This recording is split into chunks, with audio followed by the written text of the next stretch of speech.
Okay, goody guys, no? Nandito tayo ngayon sa Mabini, Batangas, no? Pinakadulo ito guys ng Batangas. So, Mabini, Batangas City. So, hindi natin natanggihan yung ating customer dito dahil meron siyang H52 error dito sa kanyang Panasonic washing machine. So, ito ngayon guys ang ating gagawin, no? I-repair natin to. So, kami po ay nag-repair guys ng H52 error, no? Kung kayo po ay may H52 error sa inyong washing machine, pwede nyo pong ipa-repair sa amin, no? So, yun.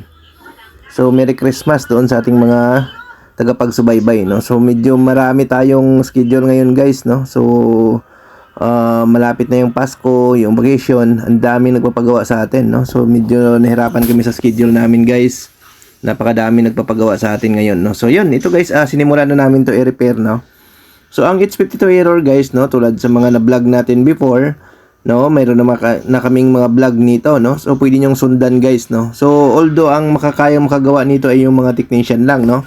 Medyo mahirap ito guys i-DIY, no. So lahat ng H52 guys kayang repairin, no. So hanap lang kayo talaga ng marunong gumawa, no. So ito guys ang ginawa namin dito, binaklas namin to yung likod ng malapit sa may regulator. So ang ginagawa natin diyan yung mga resistor, no, tine-check natin isa-isa yan. At yung mga nag-change value, yun yung mga pinapalitan natin, no? So, doon sa tabi ng regulator, may mga resistor yan, no? Pag na-check natin yung regulator na good naman, so doon tayo sa mga resistor, no? Check natin isa-isa. Yung lahat ng mga nag-change value, papalitan natin, no? Then, yun. Ganun lang gagawin natin. So, ganun ang ginagawa namin dito, guys. Kapag na-check natin yung regulator, okay. Then, yung mga resistor, check natin isa-isa.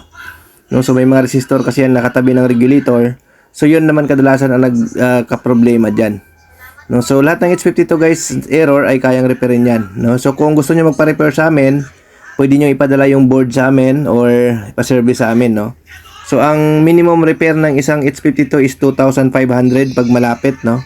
So, tumataas yan kapag malayo kayo. No? So, yun po ang minimum na repair. No? So, kung bibili naman kayo ng board, pwede naman, medyo mahal lang. No? Mahal ang isang panel nito, no? So nasa 7 to 8,000 po yung panel niyan. So ang kailangan lang natin, pwede naman siya i-repair, no? Kasi nga kahit bibili ka ng bago, after 1 year, 2 years, mag-H52 ulit yan. So pag once na repair kasi natin yung H52 na yan, hindi na yan siya bumabalik, no? Based experience namin guys, hindi na siya bumabalik, no? So yan, ayos na ito guys, no? So ang ginawa namin yan guys, yung mga resistor lang, no? Pinang-check natin yung mga nag-change value, yun yung pinagpalitan natin dyan, no? So yun. So, testing natin to guys, no? Para ayos na, no? I-fix lang natin. So, yun. Testing natin ulit, no? So, yan. So, kung mapansin nyo guys, wala na siyang error na nilalabas, no? So, yun. So, yun, no? Kami po ang nagsiservice ng Cavite, Laguna, Batangas, no? Ng repair, no? So, siyempre, dahil nasa Laguna kami, kapag kayo ay magpa-service ng medyo malayo, may additional charges kami guys. Lalo na sa transportation, no? Sa gasolina ng sakyan, toll, no? So kasama talaga yan sa i-charge namin kapag malayo yung servicean namin. So pwede nyo naman ipadala sa amin yung board, baklasin nyo lang yung board. Pwede nyo ipadala sa amin para ma-repair namin sa shop namin. Pwede nyo ipalalamob pa LBC or GNT, then i-return sa inyo, no? So yun, basta pag binaklas nyo yung board, pang picturean nyo lang yung mga socket para hindi kayo maligaw. Tama yung pagbalik, no? So yun. So okay na ito guys, no? Yun lang naman kasi yung naging problema niya.